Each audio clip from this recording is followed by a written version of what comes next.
Welcome back to Speak Out Live. I'm Kate Hubin, joined tonight by Mayor White. Mayor, let's shift gears a little bit and talk about airport trauma. We've got the leaking. You've received some criticism about the airport, and do you feel that what's our number one objective? I was at an interesting speech, and Dick Pogue was saying a couple weeks ago that he thought the absolute key to our future was going to be the airport. Well, there's no doubt about it. It's kind of sad when you think about these facts. Hopkins Airport, first municipally owned airport in the entire United States of America. Really? I didn't realize that. 5 years after it opened, more than 70 years ago, it was the most technologically advanced airport in America. Not Dulles, not LaGuardia, Hopkins. 1999, it is the largest one-runway airport in the United States today. It was, up until 4 months ago, one of the largest airports without international travel. And thirdly, had not had major airfield improvements for over 43 years. Now, I'd like to be able to show you, Kate, why there haven't been improvements, but it would not be good for me on your show to lift my shirt up and show you my back. I think the airport probably is one of the most misunderstood areas of our community. Let me put it to you this way.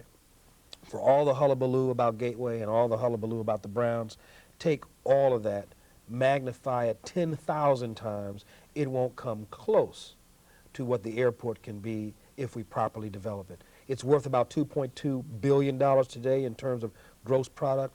By the year 2016, if our plan is implemented fully, it'll be about $5.2 billion, creating thousands more jobs, and more importantly, helping to ensure that businesses that are internationally oriented, that are nationally oriented, stay in Cleveland and expand in Cleveland and create jobs. Everyone, whether it's the head of the Growth Association or whether it's a person working on an assembly line in a factory living in Parma, all of us have a stake in a strong, significant airport that can get our goods and services and our good ideas to the rest of the world. You and I were born in America in a national setting. Today, your child in the not-too-distant future is going to be born into a global village. So the ability for your child to get to the rest of the world when he becomes, it's going to be a boy or girl? I don't know. Well, the ability of your son or daughter to get to the rest of the world by the time they become an adult and they're working is going to be even more crucial than it is today. Well, we're going to get there with an airport.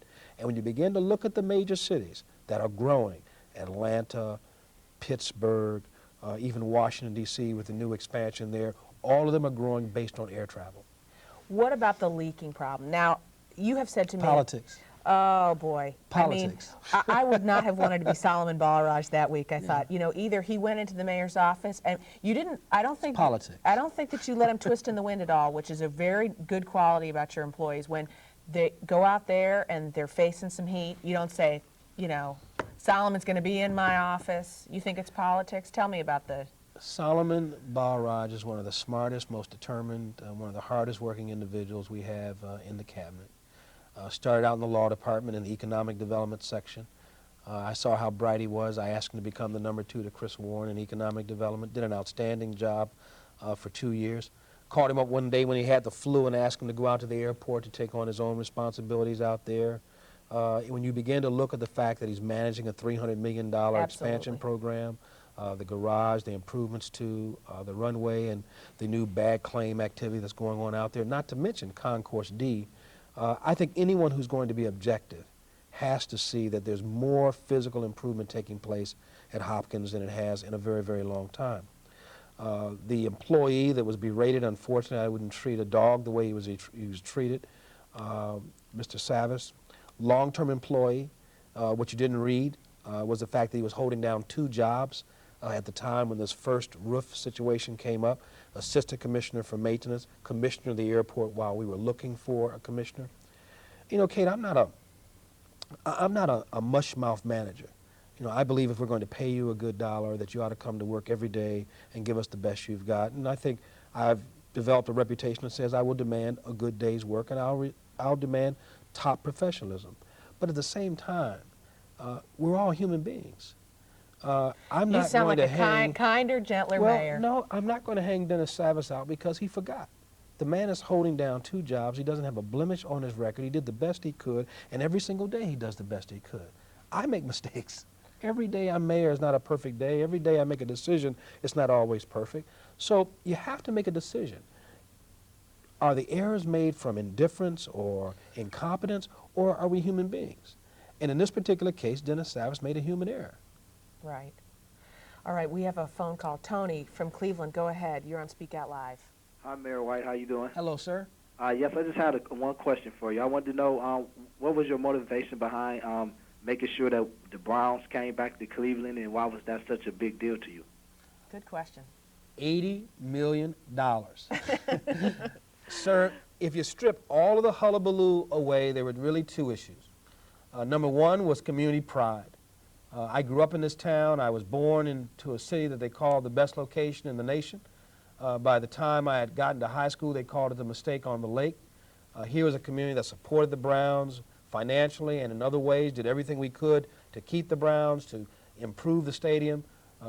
We did not deserve to get treated the way we did get treated, and I thought it was important that this city make their concerns known. Whether we won or lost, it's better to fight over principle, win or lose, than it is to tuck your tail and run. Secondly, $80 million. The Browns franchise in 1985, not even in 1999, was worth, in terms of the economic impact on this community, $80 million.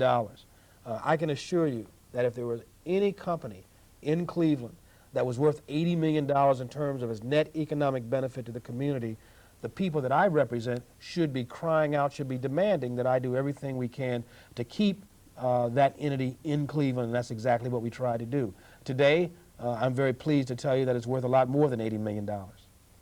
Do you dislike immensely Art Modell? No, I have no feeling about him whatsoever. He's not even on the top 3,684 items on my agenda. That's a beautiful thing. All right, let's talk a little bit about the Plain Dealer. There's a new editor at the Plain Dealer. How are things going? They take some hits on you, Mayor, pretty hard. There was just an editorial the other day. Brent Larkin wrote about the Civic Vision Plan and whether or not you were going to be on the same page with corporate leaders about the Civic Vision Plan. Do you feel that you're, just by virtue of being mayor, you're going to have the crap beat out of you in the paper every week, and that's just par for the course? It's hard for me to comment only because the patient is the last person you want to comment about how well the incision went. Right. Mm-hmm. Some days are fair days, some days are good days, some days I think are not too fair, but I respect the fact that we live in an open society with a free press. I've always believed that whether it's in Cleveland or Washington or New York, the press could be a lot more responsible. Anyone who believes that everything they read every day is the gospel should really sit in my pocket for a day, and they're going to wonder whether they were really in the meeting that's being reported on. Do you think that it aggravates relationships, like more specifically for the misdemeanor facility with the county commissioners, that tension that was building about, we don't want this misdemeanor facility built in the city of Cleveland, and then there was kind of this sparring with the commissioners. Do you think that the media exacerbated it? Well, I think first of all we need to realize one thing. You and I were born into a society where there was journalism and news. Today it's all showbiz. The TVs are competing with the TVs, the newspapers are competing with the TVs, the radios are still trying to find their niche so they don't go bankrupt. It's all pretty vicious, and so unfortunately the notion of informing and educating and giving both sides have kind of, I think, gotten lost in the name of more airtime, no more dollar for the minute, and more papers being sold. And I think everyone has to make their decisions about what goes on in this administration. I hope that at the end of the day, I'm judged by an objective ruler. Are we better off with 7 more industrial parks, 6 more shopping areas, the highest rate of housing improvement since the Korean War? Most people don't know that our housing rehabilitation rates have gone up by 300%. And I think lastly, I have said that let's just set me aside, or elected officials aside for a moment.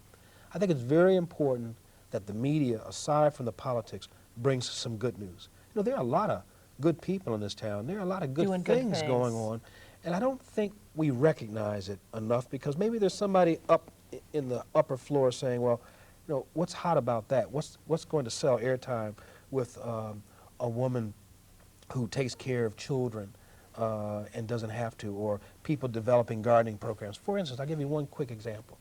1998, the city of Cleveland did not have a gardening program.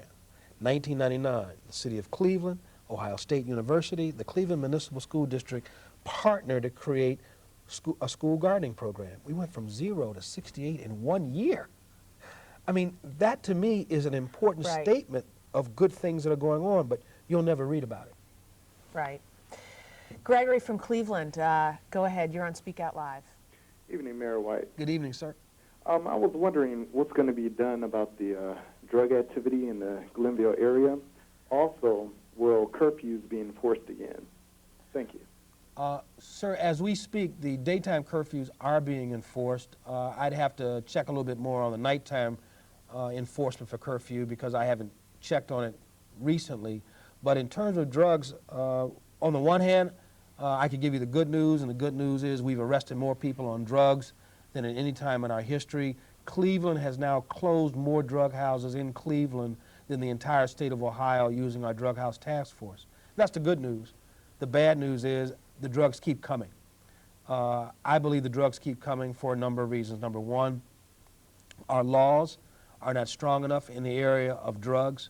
If there's ever a place to apply 3 strikes and you're out, it's to people who sell drugs. Second of all, the enforcement penalties that are meted out by the courts are not strong enough. So what happens is you have police officers who are out doing their job, and I could show you the numbers that say the officers are arresting these people who are murdering our community with drugs, but it's a revolving door.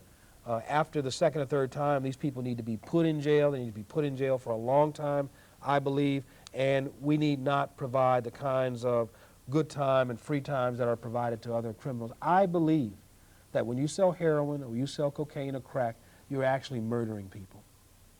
All right, we're going to go to a break. We're talking to Mayor Mike White. This is Speak Out Live. We'll be right back.